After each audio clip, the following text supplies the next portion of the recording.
Eh ben, il est 11h33. Bonjour à tous. Merci de prendre part à ce webinaire sur comment déployer ses premiers agents, notamment avec Salesforce. Et d'ailleurs, en invité guest star, j'ai l'honneur et la chance donc d'être accompagné de Julien. Julien, peut-être je te laisse te présenter et puis lancer officiellement ce webinaire. Et donc, merci à tous les participants d'être là. Merci beaucoup Yanis pour l'invitation, c'est vraiment un plaisir. Merci à Galadrim pour l'organisation également. Et merci avant tout à tous les participants, donc personnes qui prennent sur leur temps qui est toujours très précieux. On va essayer d'optimiser au maximum. Tu m'as invité à me présenter, donc je suis ingénieur solution chez Salesforce. Et d'ailleurs, si on enchaîne un petit peu, qui sommes-nous surtout? Qui sont Salesforce et Galadrim? Des entités bien plus importantes que nous-mêmes.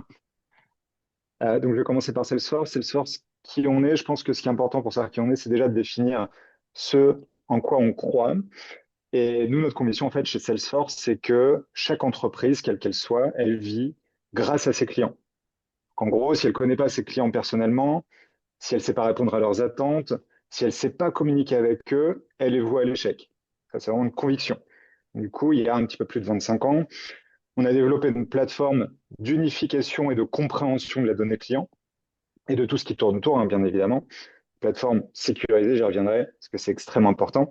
Et sur cette plateforme donc d'unification de la donnée client, on va avoir des applications sur mesure pour les équipes qui travaillent avec les clients, les équipes de vente, de service, de marketing, de e-commerce, etc.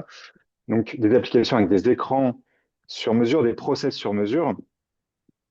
Et en fait, c'est les personnes qui travaillent donc avec les clients, ils vont pas être tout seuls, ils vont aussi avoir des agents, et c'est le thème de ce webinaire, ils vont avoir des agents standards personnalisés ou des super agents, donc les agents qui contrôlent d'autres agents pour pouvoir effectuer des tâches dans la plateforme, mais aussi avec les clients sur tous les canaux, tous les touch points en fait qu'on peut avoir, hein, donc des canaux conversationnels, que ce soit à la voix, au texte, en synchrone, en asynchrone. Voilà. Donc ça, c'était rapidement une petite présentation de Salesforce. Donc Salesforce, on est super heureux aussi d'être le CRM numéro un avec 20% de part de marché. Donc en gros, une entreprise sur cinq qui a un CRM et sur Salesforce. Donc ce qui nous aide après à faire rationaliser un petit peu les développements. Yannick, je te passe la main si tu veux Yes. Donc juste présenter pour Galadrim. présenter rapidement Galadrim, donc nous on est un intégrateur qui existe depuis 2017, fondé par deux polytechniciens. Globalement, notre cœur de métier historique, c'était de créer des sites web et des applications. Et assez rapidement, c'est aussi tourné vers tous les sujets d'intelligence artificielle. Donc ce qui fait qu'aujourd'hui, donc pour donner juste quelques chiffres, on est un peu plus de 150, on fait un peu plus de 15 millions de chiffres d'affaires et on a en 2025 géré un peu plus de 100 projets d'IA. Et donc justement, ça va pouvoir nous faire le lien avec le sujet de ce webinaire. Donc vas-y Julien, tu peux passer. Donc En voilà, tout cas, belle progression, Galadrim. merci, merci. Pour eux que ça dure, hein, j'ai envie de dire. Alors pour commencer ce webinaire, j'avais envie de parler justement du CIO de Salesforce qui à la Dreamforce donc 2024, donc il y a à peu près 2 ans. Alors Dreamforce c'est 45 000 personnes. Alors on pouvait se dire que, voilà qu'il allait lancer un nouveau produit, qu'il y avait une nouvelle communication à faire, mais au final c'est carrément un nouveau paradigme qui nous a proposé. Donc une ère où selon lui, on va donc non pas uniquement gérer des humains, mais également des agents. Alors, c'était il y a 2 ans, donc ce qui est intéressant, c'est de se poser la question de savoir aujourd'hui où est-ce qu'on en est. Est-ce que cette vision-là était réelle ou pas? Alors, pour bien comprendre finalement cette dynamique, parce que souvent quand on est dans son quotidien, on n'a pas forcément le recul nécessaire, c'est déjà de se poser la question de savoir quelles sont un petit peu les vagues de l'intelligence artificielle. Alors là, je précise que je prends compte les vagues récentes, hein. L'IA, pour l'anecdote, ça a été créé dès les années 50. Il y a eu d'ailleurs plusieurs hivers de l'intelligence artificielle. Donc là, on est en gros première vague, c'est les années 2010, c'est les années Facebook, les années Google, les années Netflix aussi avec les recommandations personnalisées. Donc chacun son algorithme prédictif qui donc permet de personnaliser finalement les réponses qui sont données et qui est déjà une belle ingénierie hein, derrière évidemment. Ensuite, ça, tout le monde l'a probablement encore en tête, c'est le moment ChatGPT. 2022 avec donc OpenAI qui sort ChatGPT 3. Donc, faut se rappeler quand même qu'il y en avait deux avant. Donc, c'est l'ère des copilotes, des chatbots. C'est ce qu'on appelle aussi évidemment l'IA générative. Donc, c'est l'IA qui génère du contenu, qui répond à nos questions. Euh, mais néanmoins, il y a encore évidemment différentes vagues qui peuvent arriver. Et aujourd'hui, ou en tout cas maintenant depuis quelques temps, on est arrivé à l'ère de l'agentique.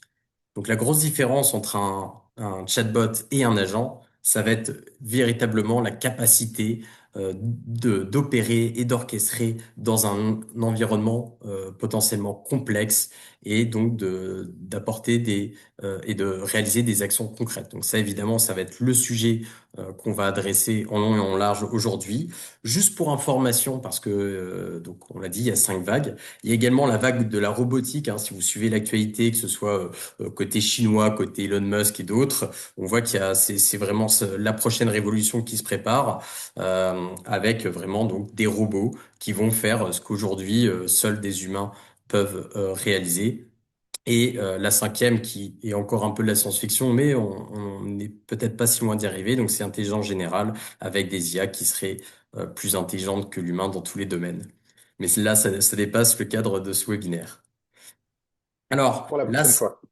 voilà, peut-être pour une prochaine. Donc là, c'était un petit peu la vision de là où on en est. Maintenant, ce qui est intéressant, c'est de se poser aussi la question de où vous en êtes avec l'IA. Vous pouvez le voir, il y a différents niveaux, je vais pas tout détailler, mais c'est vrai que pendant très longtemps, on était un peu habitué à ces fameuses règles fixes. Hein. Moi, j'appelle ça le service client Orange, où en gros, on dit des mots très spécifiques qui vont activer des règles. Tout est défini en amont, il n'y a pas de surprise, mais il n'y a pas de bonne surprise non plus, hein, malheureusement. Et ça, bah, voilà, c'était les prémices de l'intelligence artificielle. Mais donc ensuite, on a pu évoluer et l'idée maintenant, c'est de se dire, bah, si vous êtes encore au niveau 1 ou 0, comment on va pouvoir monter des niveaux ensemble, sachant que globalement, les agents commencent avec le niveau 2, donc c'est des premiers agents qui ont un périmètre autonome et sur lequel on va pouvoir donc justement agir concrètement sur des problématiques complexes. À noter, même si là c'est bien juste de l'avoir en tête, le niveau 3, niveau 4, c'est des agents qui vont commencer à collaborer ensemble pour réaliser des tâches plus complexes. Ouais, Ce que j'appelais les super agents aussi tout à l'heure. tout à fait. Alors, ce qui est important aussi en tête, pourquoi on insiste beaucoup sur l'IA, c'est que c'est pas juste un petit effet de mode. Comme si vous pouvez voir avec notamment cette citation, hein, beaucoup, et j'en fais partie d'ailleurs, considèrent que c'est tout simplement la plus grande révolution que l'humanité n'ait jamais créée. Et quand je dis ça, hein, je prends en compte aussi, pas uniquement l'imprimerie ou la machine à vapeur, mais je prends en compte aussi, par exemple, l'écriture. Je pense que ça va vraiment nous bouleverser et avec une rapidité qu'on n'a jamais connue. Alors, quelques chiffres quand même pour se rendre compte hein, qu'il y a déjà une réalité concrète sur ces éléments-là. Notamment, il y a le rapport Accenture hein, qui montre que les sociétés qui ont intégré avec succès, et ça on y reviendra, l'IA, donc qui sont concrètement des sociétés AI first, arrivent en moyenne à être 2,5 fois plus performants. À noter aussi, et ça, je dirais que c'est plutôt bon signe de la part des dirigeants, qui globalement ont compris, ont intégré cet enjeu de l'intelligence artificielle. Et donc pour 72%, donc plus de 2 sur 3 qui ont prévu d'implémenter des agents IA. Donc on sent qu'il y a vraiment là aussi un changement de paradigme entre je teste l'intelligence artificielle, je commence à sentir qu'il y a un sujet, à vraiment je vais changer l'organisation de mon entreprise pour intégrer de façon importante l'intelligence artificielle et les agents dans mon organisation. Et le terrain Beaucoup de de projets jeu qui sont lancés. oui, et le terrain de jeu est assez énorme, hein. McKinsey considère que 60% des activités, donc concrètement tout ce que on fait aujourd'hui, peut être automatisé. Évidemment, ça dépend des métiers, mais sur certains, ça peut même être plus. Je retente ma transition, donc beaucoup de projets qui se sont lancés. Tout à fait. Euh, Merci Julien. Mais alors c'est vrai que justement ce serait trop facile de considérer que simplement parce on a un projet IA en tête, que celui-ci va réussir. Je dirais même, et c'est ce qu'on va voir maintenant, qu'une grande majorité des projets ont échoué, des projets IA. Et ça, c'est une question importante à se poser. Parce que justement, ce serait une des façons finalement de répondre, ce serait tout simplement de considérer justement que l'IA est un échec. Évidemment, tous les scepticistes ne s'en privent pas, mais je pense que ce serait se tromper finalement d'analyse. Mais déjà, donc, ayons en tête ce premier chiffre qui fait quand même assez mal, c'est que 95% des projets IA, alors à noter que c'est quand même plutôt 2024-2025 que cette étude est faite, donc c'est moins vrai aujourd'hui, mais n'empêche que c'est énorme, donc n'ont pas réussi à aller jusqu'à la production. On voit aussi quand même que 42% des projets, donc ça c'est à droite, qui ont abandonné leur projet IA en 2025. Alors, dans les explications, il y en a évidemment plusieurs. Je pense qu'il y a eu un premier effet d'engouement en 2024 où les sociétés n'étaient clairement pas prêtes, où elles ont confondu le fameux vitesse et précipitation. C'est-à-dire que les projets IA, justement, c'est des projets, on va le voir, qui peuvent être quand même assez complexes qui nécessite, on va le voir aussi, pas mal de critères précis pour réussir, comme par exemple des KPIs, un sponsorship, et que je pense qu'il y a eu un peu cet effet de mode où chacun voulait tester, soit avoir son projet IA, chacun avait une queue de budget à mettre, mais s'il n'y a pas la vision derrière, s'il n'y a pas les bonnes personnes pour l'accompagner, eh ben évidemment, le risque d'échec peut être assez élevé. C'est ce que nous rappelle ce 95%. À noter aussi, bon là ça fait un peu auto-promo, mais je pense que c'est derrière une réalité, c'est qu'on voit bien que quand il y avait un partenaire qui accompagnait justement le projet, le taux de réussite était quand même bien plus élevé. Et l'explication derrière, on revient à ce sponsorship, c'est-à-dire que si derrière il y a les bonnes personnes qui vont gérer le projet, ça va augmenter fortement les chances par rapport à si c'est fait juste pour un peu pour voir. Donc ça, c'est important d'avoir en tête. Certes, l'IA, ça a de très belles promesses. Et aujourd'hui, je dirais que ces promesses sont une réalité. Mais par contre, il y a quand même une façon de l'intégrer qui n'est pas donnée à tout le monde. Donc voilà, donc quelques confusions qu'on retrouve souvent. Alors déjà, la première, l'IA va tout résoudre. En gros, voilà, ça y est, c'est un peu ce que je disais avant. J'ai un projet IA, donc forcément, ça va réussir. J'aime bien cette phrase, l'IA amplifie ce qui existe. Si jamais c'est le chaos dans votre organisation, elle accélérera le chaos.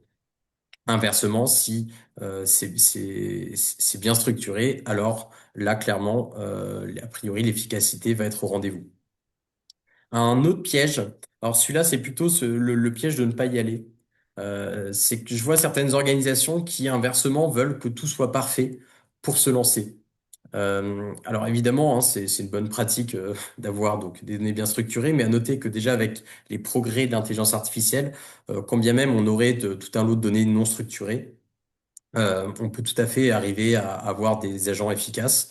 Et donc, je dirais que on n'est jamais totalement à 100% prêt et que vouloir donc justement un peu l'organisation parfaite pour se lancer, c'est souvent une mauvaise excuse pour se dire que on n'a pas envie de le prioriser ou en tout cas que c'est pas la bonne raison.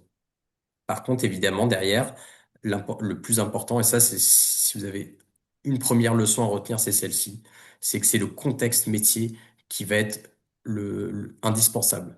Parce que sinon, l'IA, aussi intelligente soit-elle, elle ne saura pas bien prioriser. Et donc, ça implique, comme vous pouvez le voir à droite, de définir les fameux cas d'usage. Également, donc, un autre problème qu'on retrouve souvent, c'est de pas bien définir ses KPIs. Donc juste, on veut faire un POC et le POC nourrira en fait, s'auto-justifiera. On voit vraiment une énorme différence dans les projets qu'on a gérés à partir du moment où on définit un KPIs. Donc un KPIs, ça peut être par exemple un nombre d'heures économisées pour typiquement un service client. Ça peut être un taux de réponse répondus. Donc voilà, les KPIs peuvent être variés, mais ils sont importants d'être là parce que sinon on ne sait pas ce qu'on mesure. Et si on ne sait pas ce qu'on mesure, on ne sait pas si on réussit ou si on a échoué. Et enfin, un autre piège, c'est sur cette vision long terme, c'est-à-dire penser que un projet IA, ça va forcément durer des mois. Alors c'est possible, mais là aussi, nous, on va vous le montrer aujourd'hui. On peut tout à fait mettre en place un agent en quelques semaines. Merci pour cette très très belle mise en contexte, Yanis. En plus, dans les temps, que je récupère la parole, donc c'est le moment où normalement on va exploser le timer, on va commencer à déborder. Donc n'hésite pas à m'arrêter hein, si à un moment tu vois que je prends trop de temps. Ça marche, Euh, Julien. Merci. Et donc pourquoi Agent Force change la donne et donc pourquoi en fait les projets Agent Force ne font pas partie des 95% de projets qui échouent? Pourquoi justement euh, on va avoir un petit peu plus de succès? Bah, c'est comme tu le disais tout à l'heure, ce qui est ultra important déjà, c'est d'avoir un système de contexte, d'avoir un contexte métier, un contexte client. Et Salesforce, c'est initialement justement cette plateforme de contexte. On va avoir donc les données des clients qui sont déjà compartimentées, un peu triées. On va avoir les process métiers aussi qui en font partie. Et donc dans cette plateforme, on a intégré de manière native des agents qui utilisent ces données, qui utilisent ces process et qui utilisent aussi les canaux conversationnels qui viennent avec la plateforme, parce que tant qu'à faire, autant que les agents puissent parler avec les clients. Et qu'est-ce que ça apporte? Puisque là, j'ai 30 secondes, donc il va falloir que je passe à la slide suivante. Qu'est-ce que ça apporte? En fait, ce sont des agents qui agissent en autonomie pour apporter de la valeur. En fait, ils vont libérer les équipes d'actions chronophages. Tu disais tout à l'heure, juste avant l'exemple d'un service client, donc on va avoir des agents qui vont pouvoir répondre en autonomie aux clients, mais qui vont aussi pouvoir résoudre en autonomie les problèmes des clients. S'il faut retraiter une commande, changer une date d'envoi, etc., tout ça, l'agent, si on lui a donné les permissions, il peut le faire. Et c'est d'ailleurs ce qui différencie complètement un LLM classique, donc d'IA générative, par rapport à un agent. Un LLM classique, c'est un chatbot, on lui pose des questions, OK, on rentre dans un arbre de décision, il va nous répondre. On va pouvoir avoir une conversation. Bon, c'est vrai que ça, c'est le chatbot classique, le LLM va un peu plus loin, on a une conversation comme si on était avec un humain. Mais comme si on était avec un humain j'ai envie de dire, un peu incapable, qui ne peut pas prendre d'action pour le compte de l'entreprise.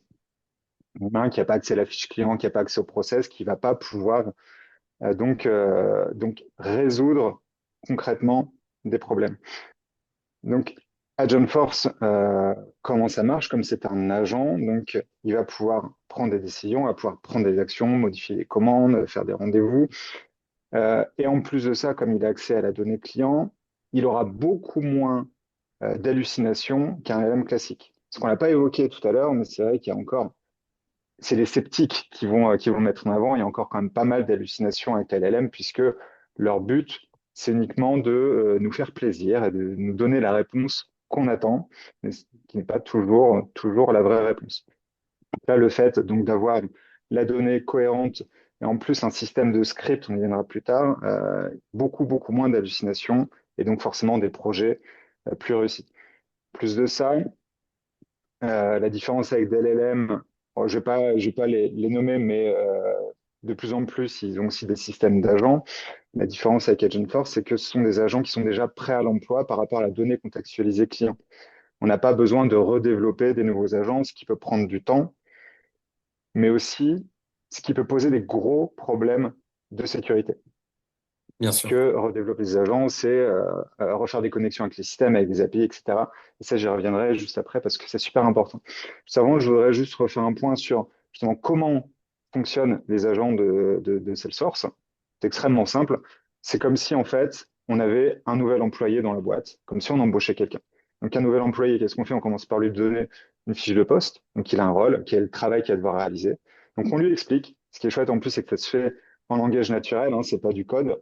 D'ailleurs, je ne vais pas dire qu'on est allergique au code chez Salesforce, mais on s'arrange pour que quelqu'un qui ne connaisse pas le code puisse faire son travail. Un admin n'a pas besoin de connaître le code pour mettre des choses en place. Bon, s'il connaît, ça peut l'aider à accélérer parce qu'il connaît les process, mais voilà. Donc en langage naturel, on explique à l'agent quel est son rôle, on lui donne accès à des données. Important de bien définir aussi qu'est-ce qu'on a donné, toujours pour des critères de sécurité. Donc en fait, finalement, notre nouvel employé, on lui donne accès aux connaissances de l'entreprise. Tu peux aller voir dans tel fichier, tu pourras répondre aux clients. On utilise un modèle d'IA.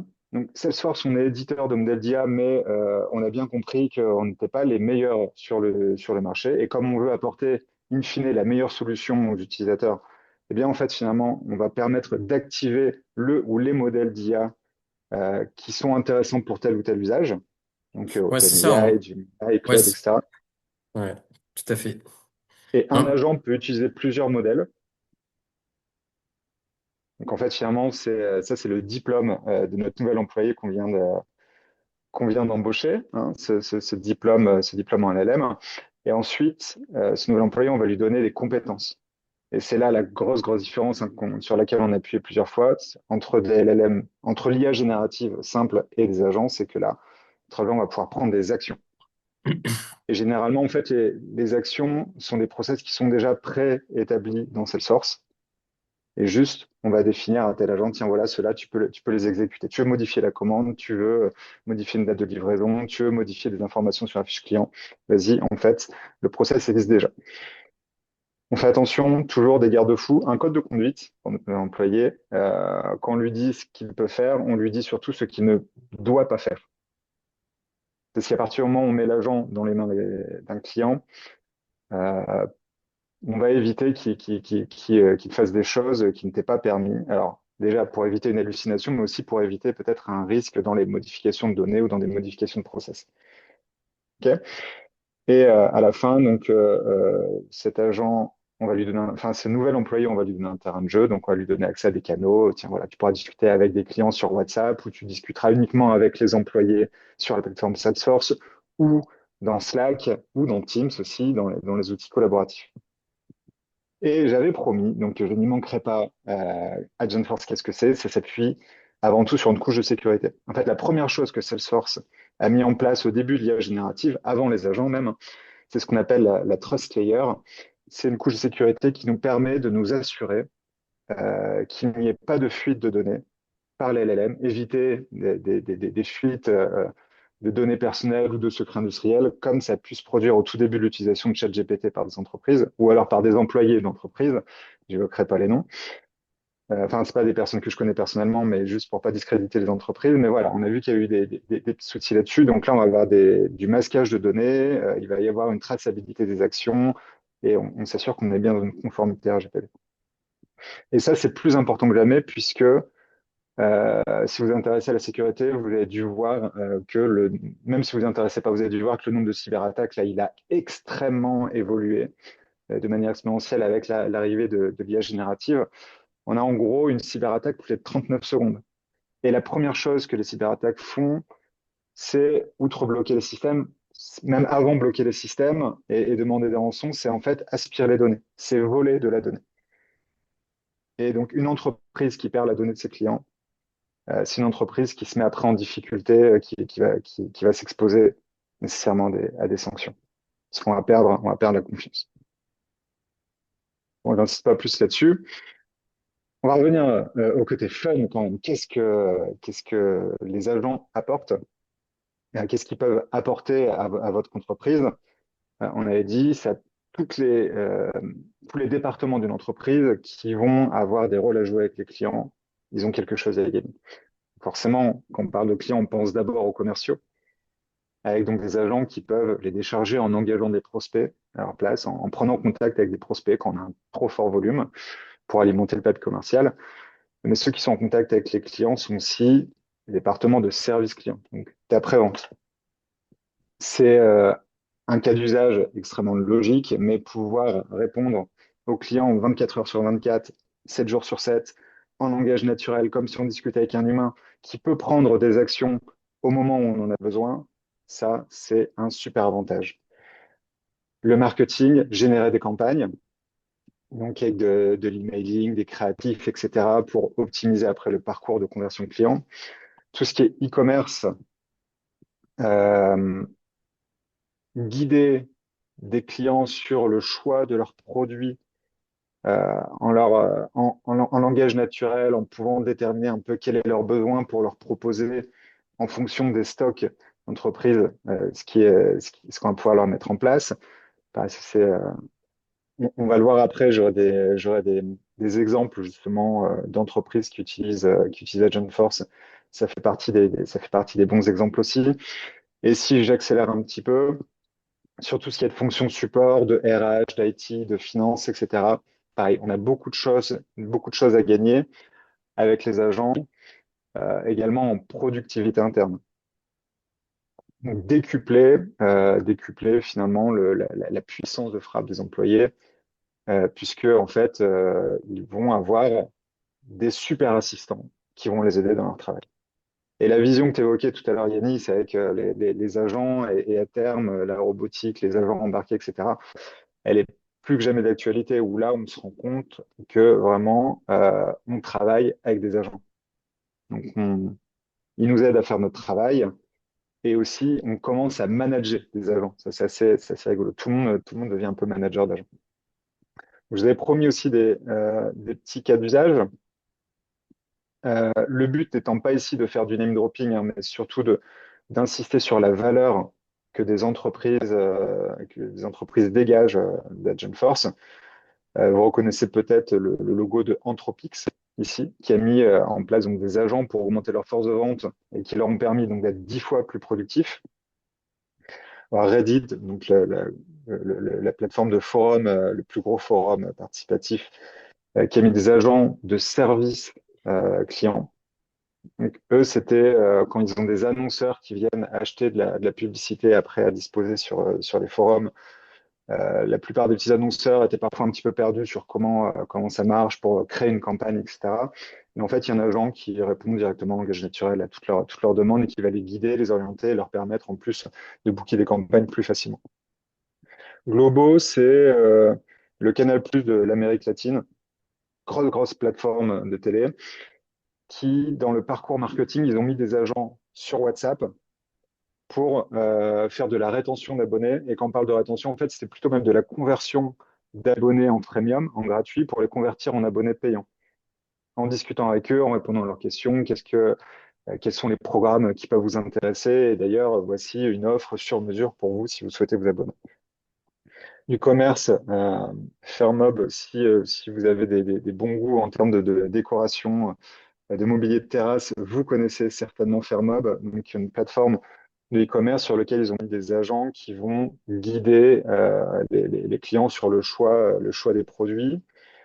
Euh, Adecco, là, c'est si vous avez eu déjà par le passé fait une recherche d'emploi, en tout cas même dans tous les cas, c'est un groupe français qui rayonne à l'international, donc tout le monde connaît.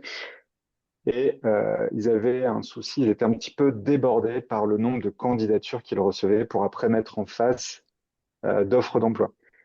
Et ils ont pris des agents qui qui vont étudier les différents profils pour ensuite les mettre en face d'offres d'emploi qui correspondent.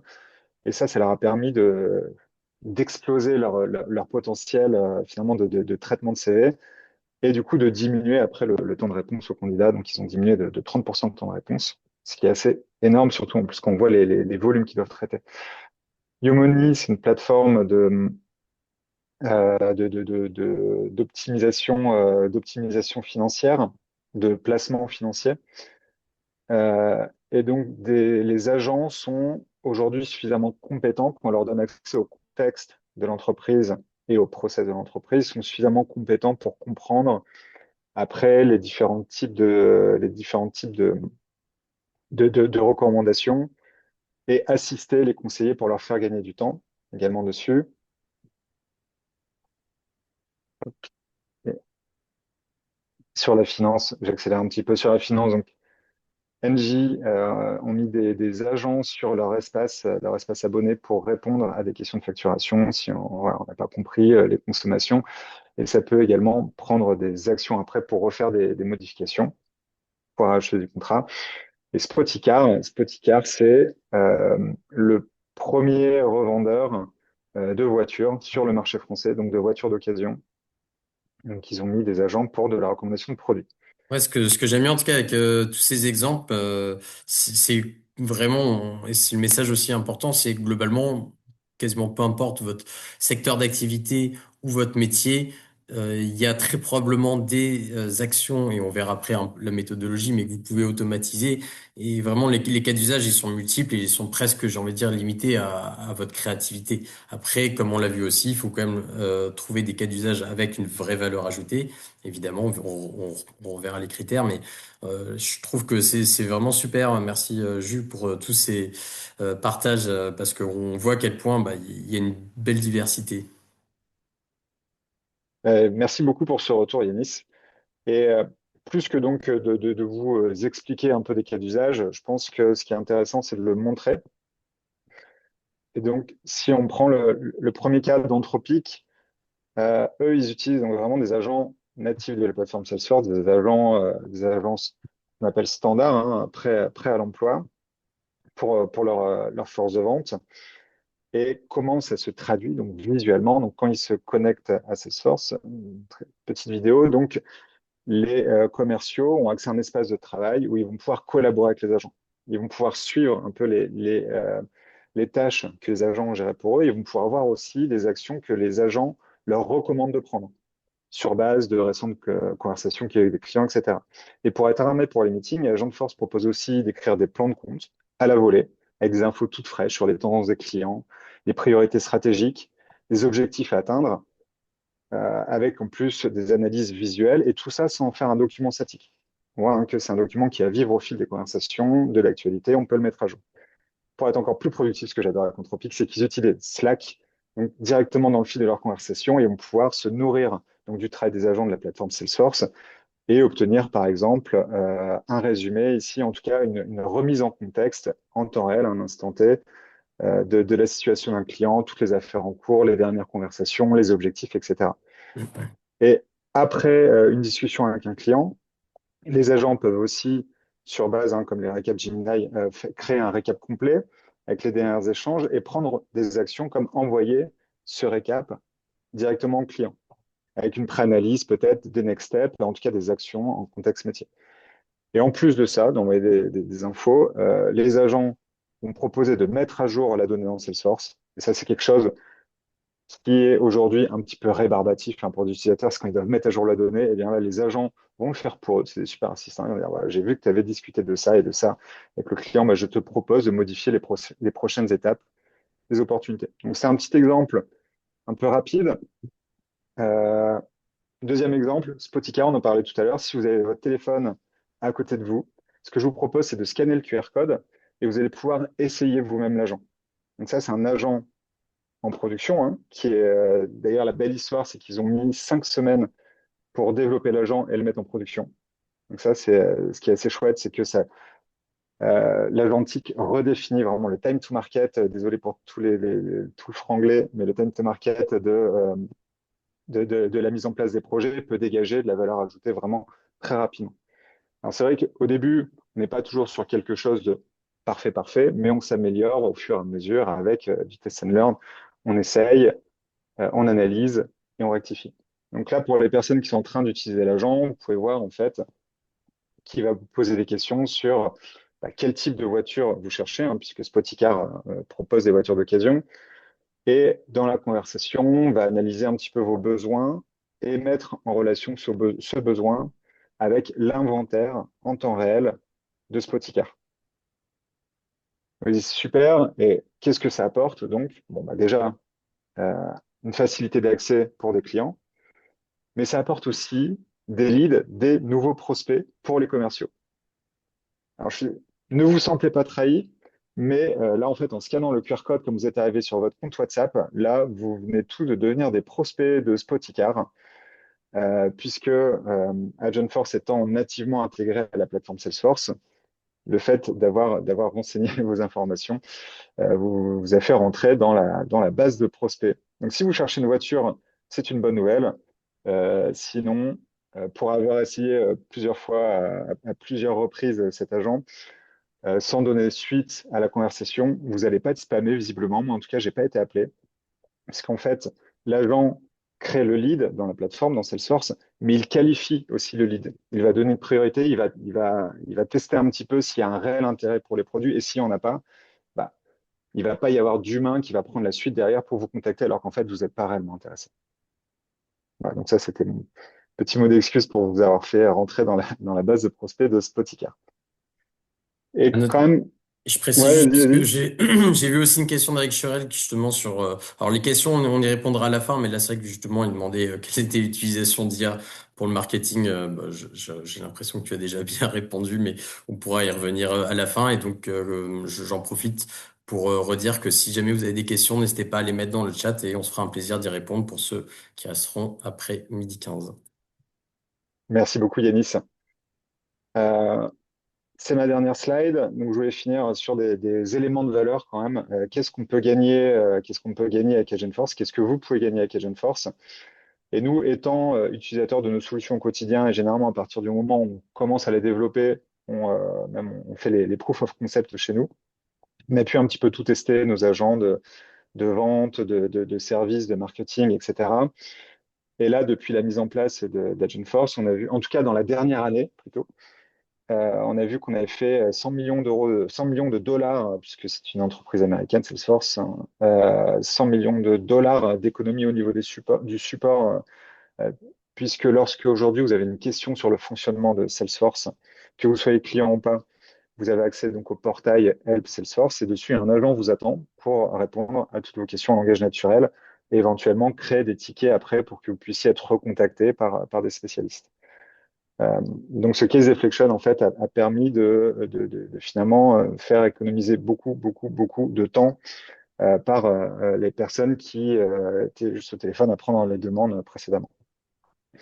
Et comme on l'utilise aussi pour faire de la prospection euh, à plusieurs niveaux. En fait, déjà sur la création de leads en tant que tel, donc sur la partie marketing, on va voir ce qu'on appelle le lead capture.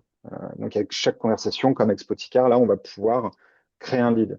Sauf que ces leads ne sont pas toujours correctement qualifiés ou alors finalement ne nous sembleront pas très mûrs. Et donc, ce serait de la perte d'argent d'envoyer un commercial les contacter. Donc, on utilise d'autres agents là-dessus, qui sont des agents de lead nurturing, qui vont par mail adresser toute la base de prospects qu'on n'avait pas le temps d'adresser précédemment. Et en fait, c'était un gros paquet. C'était plus de 25% de la base qui n'était pas adressée.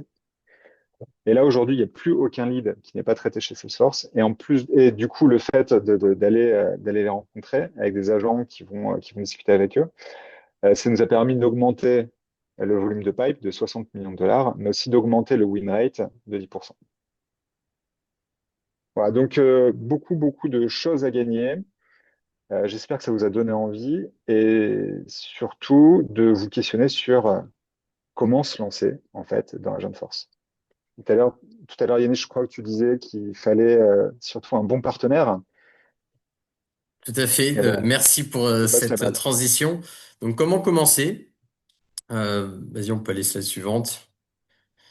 Alors, nous, notre recommandation, justement, c'est de commencer par un cas simple, c'est-à-dire concrètement un périmètre clairement défini avec, on l'a vu, hein, des données disponibles, donc ce fameux contexte métier, ça c'est essentiel, et un ROI mesurable. Encore une fois, hein, ça peut être du chiffre d'affaires généré, ça peut être du temps gagné, mais en tout cas, c'est important de savoir exactement qu'est-ce qu'on attend de cet agent. Alors, je me permets aussi à droite quand même. Donc ça, c'est les sources de Salesforce et de quels sont les agents qui sont le plus lancés. Alors, à noter que là, il faut faire une petite distinction. C'est que notamment à Salesforce, donc avec Agentforce, il y a deux types d'agents qu'on va proposer. Il y a ce qu'on appelle les agents sur étagère, c'est-à-dire un peu les agents clés en main. Alors, il faut évidemment les paramétrer, mais globalement, ils ont des use cases et des fonctions déjà bien définies. Et il y a les agents custom, qui donc là sont vraiment personnalisés et adaptés à 100% en fonction bah, des besoins du client, etc., etc. Et donc là, notamment le top 3 des agents, donc on va le voir, c'est un, le service agent, donc c'est un agent de service, le sales coach qui va aider justement les commerciaux dans leur pitch, dans les éléments justement à apporter lorsqu'ils vont rencontrer le client, et le lead nurturing agent qui donc lui est beaucoup plus là pour traiter donc les leads au moment où ils vont arriver. C'est ce qu'on va voir d'ailleurs slide suivant. Donc là, je vous ai remis en fait justement sur ces fameux agents sur étagère, les principaux avec à la fois, on va dire, un peu la douleur principale et la proposition de valeur, donc que vous pouvez voir avec le résultat. Donc par exemple, si je me focalise sur le lead nurturing qu'on vient de mentionner, bah c'est aujourd'hui, moi tous les leads que je génère, bah je vois qu'il y en a beaucoup qui sont pas traités dans les 24 heures, voire certains peut-être beaucoup plus. Et résultat, bah, ils sont froids, ils sont plus aussi pertinents. Et ben, ce que va faire l'agent, c'est qu'il va être capable d'interagir directement avec ses leads au moment où ils sont arrivés. Et comme l'a dit évidemment Julien, on peut définir des critères et ne contacter évidemment que ceux qui sont intéressants ou tout simplement évoluer. Mais ce qui va être génial, c'est qu'on va pas juste devoir mettre des règles très précises, on va lui donner un contexte, une mission, et encore une fois, l'agent, de par son intelligence, si vous me permettez l'expression, va pouvoir donc justement après adresser avec une certaine autonomie dans le cadre qu'on lui a donné. Ça, c'est valable pour le nurturing. Un autre que j'aime beaucoup aussi, c'est le pipeline management, qui va justement être là pour pouvoir mieux gérer le CRM dans son quotidien, identifier des alertes spécifiques, réaliser des synthèses et tout simplement en fait, faire gagner du temps au quotidien aux équipes qui l'utilisent. Donc ça, c'était C'est pour ce la qu'on voyait partie. avec l'exemple, pardon, ce qu'on voyait Vas-y. avec l'exemple d'Anthropic, justement, pour remettre une image sur ce que tu viens de dire. Voilà. Et à chaque fois, on pouvait le voir hein, sur les agents. Donc l'idée, là, c'est des résultats qui sont des ordres de grandeur. Hein. Après, à vous, à nous et à nous ensemble de définir qu'est-ce qu'on pourrait gagner avec tel agent. Mais en tout cas, c'est important vraiment d'avoir ces objectifs héroïstes pour pouvoir mesurer la performance. Donc ça, c'était pour sales. On peut voir qu'on a un peu l'équivalent pour la partie service. C'est c'est à toi, Julien, de passer la slide. Pardon, excuse-moi.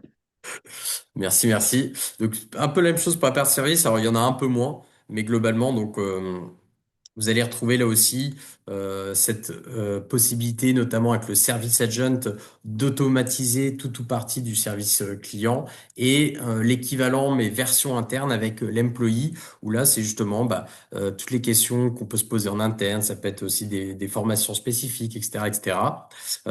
Et à noter, donc, la force de ces agents, c'est que ils sont très bien définis par Salesforce. Et comme vous pouvez le voir, hein, nous, le setup, c'est en moyenne 3 semaines pour les intégrer. 3 semaines qui va prendre en compte hein, toute la phase de cadrage, la phase de mise en place, la recette et la formation. Donc c'est vraiment clé en main de A à Z sur l'intégralité du projet. Euh, voilà, on peut passer à la suivante. Donc concrètement, quels sont les signaux qui peuvent vous dire que vous êtes prêt dès aujourd'hui à lancer votre agent? La première, c'est j'ai des tâches répétitives. C'est-à-dire que quand, à partir du moment où vous vous rendez compte qu'il y a une routine, c'est généralement un premier signal important et je précise aussi avec une certaine volumétrie. Mais routine plus volumétrie, là, vous savez que vous tenez quelque chose et c'est un premier très bon argument pour se dire que il faut, on peut en tout cas passer à la partie agentique. Alors après, ça peut être aussi une automatisation très simple, évidemment. C'est un peu on n'écrase pas une mouche avec un marteau pilon. Donc, évidemment, il y a quand même cette question-là à se poser. Deux, Salesforce fonctionnel. Alors, évidemment, si vous n'êtes pas sur Salesforce, ça peut être avec avec un autre écosystème. Mais en tout cas, dans Salesforce, et c'est ce qu'on a vu, c'est qu'il y a des agents donc prêts à l'emploi. Donc, à partir du moment où vous avez un Salesforce que vous utilisez régulièrement, c'est un deuxième usage enfin un deuxième signal très fort, même si, et comme on l'a vu, hein, tout n'a pas obligé d'être complètement à jour. C'est l'objectif justement de l'Agent Force Pipeline Management. Et enfin donc le troisième, ça, j'avais insisté au début, mais je me permets de rester maintenant, c'est un sponsor métier motivé. C'est-à-dire que le changement globalement, c'est toujours qu'il y a une partie des équipes qui sont réticentes. Ça, il y a ce fameux frein au changement. Si vous n'avez pas un sponsor bien défini qui va porter le projet avec l'appui de la direction, ça c'est un autre point important, alors vous avez quand même un taux d'échec qui sera bien plus élevé. Donc c'est vraiment important d'avoir cette validation en amont et idéalement l'appui de la direction. Voilà, donc en conclusion, et donc merci à tous ceux qui sont restés jusqu'au bout. Déjà, aujourd'hui, il faut avoir en tête que ça n'a jamais été aussi facile de lancer un agent et que, on va dire que la valeur produite par cet agent n'aura jamais été aussi grande. Le coût d'entrée est devenu aujourd'hui minime, notamment de par la nativité Salesforce des agents Agentforce, et qu'on peut le déployer en quelques semaines. Que globalement, ça y est, tout le monde prend conscience de son importance et qu'il y a encore, mais pour très peu de temps, l'avantage des early adopters. Qu'est-ce que vous voulez être dans les premiers ou les derniers? Le ROI rapide, ça c'est vrai aussi à partir du moment où on choisit le bon use case. Et l'autre point, c'est la maturité technologique. Julien, à juste titre, a beaucoup insisté sur les enjeux au niveau de la sécurité et tout simplement de la technologie avec les hallucinations. Agent Force, ça fait maintenant 2 ans que ça existe et c'est vrai que c'est un produit extrêmement robuste par rapport à d'autres. Voilà, j'espère que ce webinaire vous a plu. J'ai vu qu'il y avait encore des questions, donc si il y en a qui peuvent rester un peu, je vous propose de prendre quelques temps pour y répondre. Merci encore à tous et à toutes. Et bah, je propose de se lancer sur la partie questions. Alors, je vais les prendre dans l'ordre. Une question de Benoît. Comme l'évoquait Yanis il y a quelques minutes, la data peut accélérer le chaos. Faites-vous des agents pour cleaner la data? Alors, ça, c'est extrêmement intéressant. Bon, il y a des spécialistes, hein, des QE, par exemple, qui vont cleaner de la data avec leur propre solution. Euh, on a mis en place aussi récemment ce qu'on appelle Agent Force Grid. Agent Force Grid, en fait, c'est comme une feuille Excel, mais dans Salesforce, sur lesquelles vous allez pouvoir invoquer des agents ou des prompts. Et évidemment, invoquer toutes les données Salesforce. Un cas d'usage très simple, c'est donc sur ma première colonne, je vais demander de m'afficher tous mes comptes clients ou tous mes contacts. Je vais pouvoir mettre des filtres, de dire, voilà, je veux les contacts sans adresse mail, par exemple, ou alors avec une adresse renseignée. Et après, je vais faire tourner un agent qui va aller, euh, où je vais lui expliquer, enfin, ça dépend en fait du cas d'usage, mais là, je pourrais prendre donc un agent que je vais créer sur mesure où je vais lui demander d'aller vérifier l'adresse mail ou d'aller vérifier l'adresse exacte du client par rapport à son nom d'entreprise. Et comme les agents, de leur capacité, c'est d'aller scraper le web, eh bien, ils vont pouvoir récupérer l'information et après la mettre à jour automatiquement donc dans Salesforce.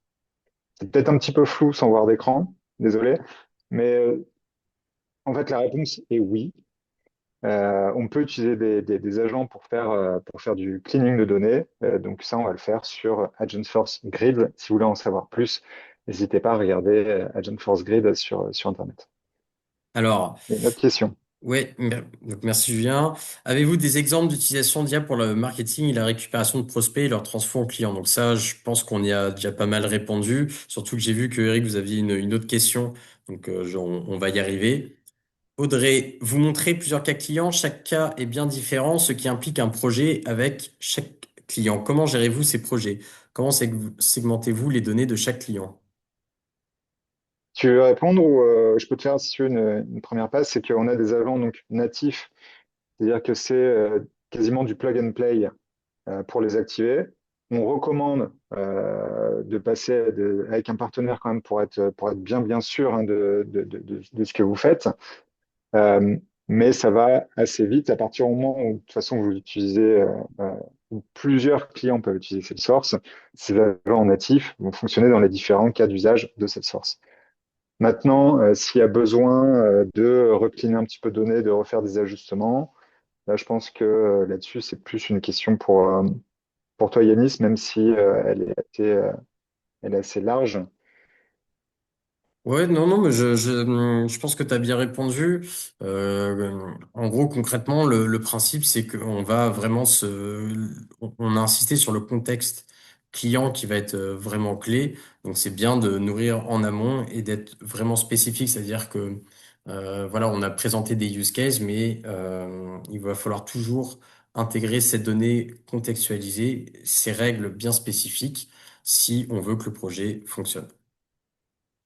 Et nous avons donc une dernière question d'Eric qui disait quid de la phase amont, la génération de leads. Donc là aussi, c'est vrai que alors la façon dont est présenté l'agent lead nurturing, ça va être sur des leads qui ont été pris, mais on peut tout à fait envisager de créer donc un agent qui va justement analyser l'intégralité de son pipe, qui va être capable de mettre en place des règles de scoring pour prioriser ceux à contacter, qui peut également donc les contacter directement. Donc là-dessus, vraiment, il y a très peu de contraintes, ni c'est celle qu'on a envie de se définir. Et après, quand même, il y a évidemment un enjeu aussi des crédits. Euh, et donc, c'est ce qu'on appelle les appels API. Et donc, en fonction, bah, plus vous allez donner de périmètre à votre agent, plus il va ce qu'on appelle consommer donc des crédits et potentiellement donc avoir un coût. Et donc c'est aussi là où il y a l'arbitrage à faire entre ce qui est pertinent, ce qui me fait vraiment gagner du temps par rapport au coût quand même qu'il va engendrer. Et c'est comme ça qu'on arrive à générer ce fameux ROI et ce retour sur investissement. Donc généralement, nous voilà, on essaye de entre 3 et 6 mois, mais ça va dépendre évidemment des use cases. Et t'as une dernière question qui vient d'arriver, spécialement pour toi. Oui, Yanis, lorsqu'on veut mettre en place un agent 3 semaines, globalement, fais-tu une phase d'audit pour vérifier la qualité de la data? Désolé, je reste sur mon sujet. Effectivement, quand on communique sur 3 semaines, c'est vrai que là, il n'y avait pas le petit astérix, c'est avec données globalement assez propres. Encore une fois, il n'y a pas besoin que la donnée soit nickel, mais enfin, voilà, dans certains cas, c'est tout simplement pas possible. Donc là, tu as raison de mentionner, on fait généralement un premier audit qui peut être offert, qui se permet au moins juste de regarder, de sentir si dans ce contexte-là, ça sera possible ou non. Et quand je précise quand même aussi, quand on parle d'agents en 3 semaines, c'est pour les agents sur étagère. C'est-à-dire que nous, on voit quand même qu'il y a beaucoup de nos clients qui veulent après vraiment quelque chose de custom, avec beaucoup d'actions et de rôles bien spécifiques qui vont dépasser le cadre du simple agent tel qu'il a été défini à la base par Salesforce. Et là aussi, évidemment, toutes ces règles et donc toutes ces stratégies à définir fait que on va clairement dépasser les 3 semaines. Donc ça, si le sujet tu souhaites le creuser avec plaisir, on peut se prendre un premier point et d'ailleurs, évidemment, j'invite toute personne concernée à soit me contacter, soit éventuellement Julien, en fonction de type de questions que vous avez. Dans tous les cas, on vous enverra aussi le replay. Normalement, vous avez tous eu mon adresse mail avec les petits messages que je vous ai envoyés. Je pense qu'on arrive à la fin de cette présentation. Merci aussi pour vos encouragements, ça fait toujours plaisir. Et il me souhaite à vous souhaiter bonne journée. Merci aussi à toi, Julien, et à très vite pour de prochains rendez-vous. Merci beaucoup et un très bon appétit pour tout le monde, puisque là, il va être l'heure. Et hâte de suivre du coup les projets ensemble, Yanis. C'est avec plaisir aussi. Salut Julien, bonne journée à tous.